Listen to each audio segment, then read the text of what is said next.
Namaste. A serene, calm, and composed mind is an essential prerequisite for practicing meditation. Meditation means single pointed concentration of the mind upon a chosen mantra, to the exclusion of all other thoughts. You cannot achieve this unless your mind is relatively peaceful.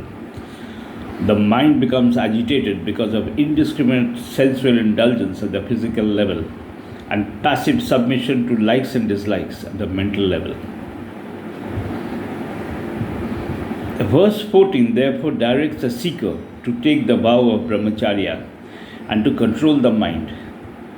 Brahmacharya, though translated as celibacy, does not mean forced denial of enjoyments.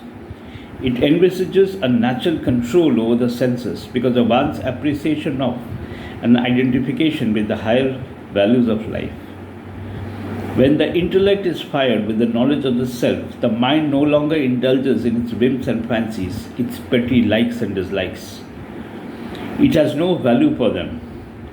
Only in this condition can one be said to have true physical and mental control. Hence Krishna's advice to think of me, the self, and seek union with that supreme being. Meditation on the self continues until one reaches the supreme goal of realization. The advice to be fearless comforts a seeker afraid to plunge into the unknown state of self-realization, however glorious that state may sound. A spiritual aspirant must go through an elaborate preparation for purifying the mind before he can undertake single-pointed meditation upon the self.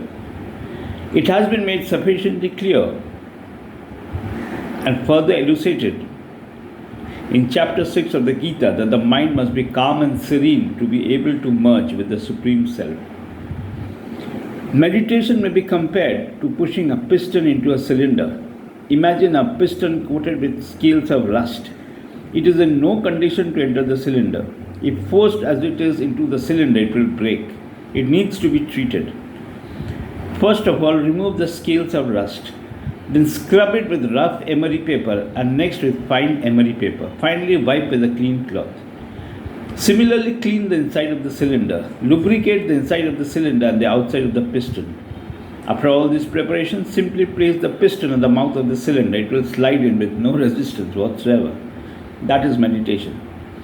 A mind well prepared just slides into the supreme reality. Attempting meditation prematurely without adequate preparation will damage the mind. Therefore, it is important to detail the preparation necessary for the mind to practice meditation without harmful results. Namaskar.